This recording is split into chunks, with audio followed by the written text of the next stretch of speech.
के नाम पर अगर चुनाव लड़ेंगे, हरियाणा के भी?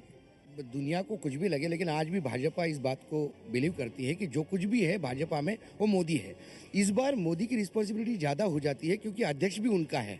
और हरियाणा का सवाल है तो मोदी हरियाणा के इंचार्ज जनरल सेक्रेटरी रह चुके हैं, तो हरियाणा को अच्छी तरह से जानते हैं। जिस राज्य को आप अच्छी तरह से जानते हो, जो आप एक नई ऊर्जा लेके आए हो और एक नई सिस्टम और मैनेजमेंट के तहत आप चुनाव लड़ रहे हो, इसके बावजूद यदि वहाँ बीजेपी अब नहीं आती तो ये बहुत बड़ा सेटबैक होगा मोदी के लिए और बीजेपी के लिए। जी देखिए, वहाँ दो बड़ी चीज़ें हैं। एक तो भाजपा का कोई क्षेत्रीय बड़ा लीडर नहीं है, जैसे सुषमा स्वराज है, लेकिन वो मध्य प्रदेश से लोकसभा जीत चुकी हैं और केंद्र में मंत्री हैं।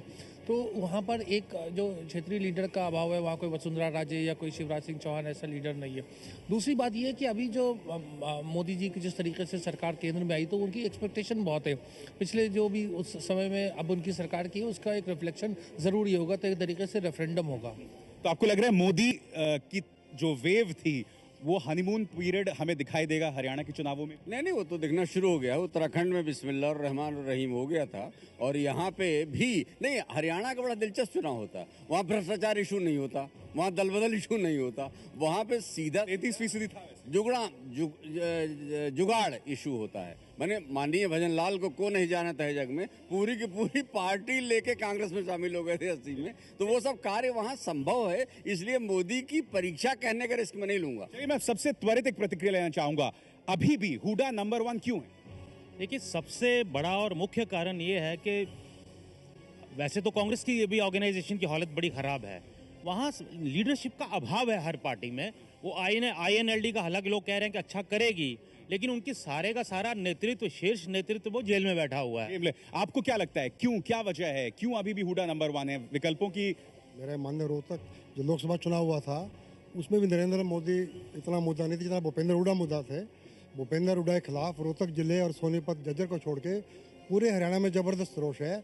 जिस तरह उन्होंने ज़मीनों की लूट, बिल्डरों को ज़मीनें किसानों की छीन कर लैंड एक्विजिशन एक्ट का मिसयूज करके दी उन्होंने, जिस तरह उन्होंने नौकरियों में भेदभाव किया, जिस तरह उन्होंने सिर्फ अपने इलाके को विकसित किया। जबरदस्त नाराजगी। क्या ऐसा लग रहा है कि कांग्रेस इस बार 10 के अंदर भी सिमट सकती है? ऐसी नाराजगी है हुड्डा को लेकर? नहीं, आपका जो ओपिनियन पोल है वो तो ऐसा नहीं बता रहा है। देखिए, ये चुनाव जाहिर सी बात है, ये मोदी को ही मान करके लड़ेंगे, क्योंकि देखिए हरियाणा में भारतीय जनता पार्टी जनसंघ के ज़माने से कभी भी इतनी असरदार नहीं रही है। 3-4 सीटें विधानसभा में मिलती रही, कभी एक मंगल सेन करके नेता होते थे और रोहतक में ही सीमित होते थे वो।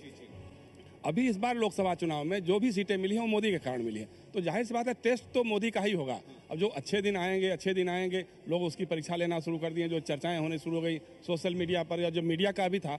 अच्छा, दूसरी बात यह है कि लोकसभा के चुनाव में कांग्रेस जिस तरह से मरी पड़ी थी, हरियाणा में उस तरह से मरी पड़ी, डरी पड़ी नहीं लग रही है। नहीं लग रही है। उसकी वजह क्या लग रही है? क्या कांग्रेस फाइट दे सकती है यहाँ पर, आपको लगता है जितेंद्र?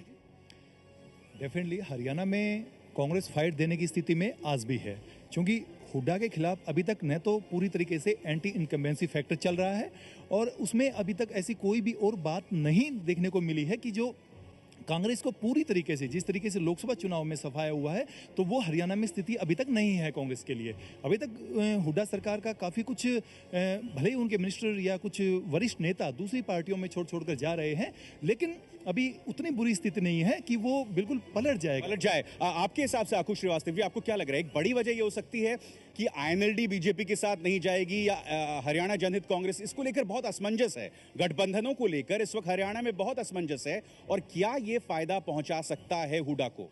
देखिए, ये बिल्कुल सच है कि हुड्डा को अगर कोई फ़ायदा पहुंचा सकता है तो क्योंकि वहाँ पर आसपास कोई उनके है नहीं उस तरीके का।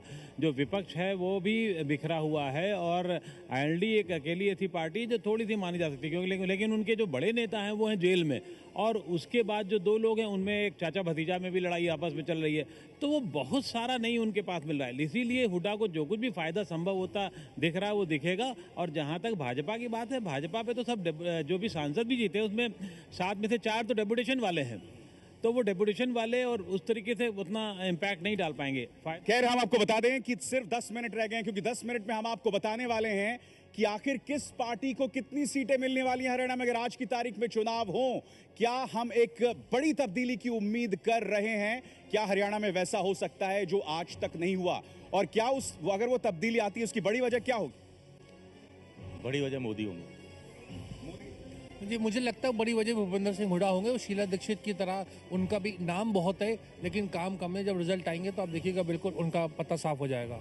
चलिए हम ले रहे हैं एक बहुत छोटा सा ब्रेक, जाइएगा नहीं। एबीपी न्यूज पर आप देख रहे हैं मोदी की पहली परीक्षा और पृष्ठभूमि है हरियाणा की सियासत का। आज की तारीख में हरियाणा में चुनाव होते हैं तो नतीजे क्या आएंगे, लौटते हैं बस थोड़े से इंतजार के बाद, जाइएगा नहीं।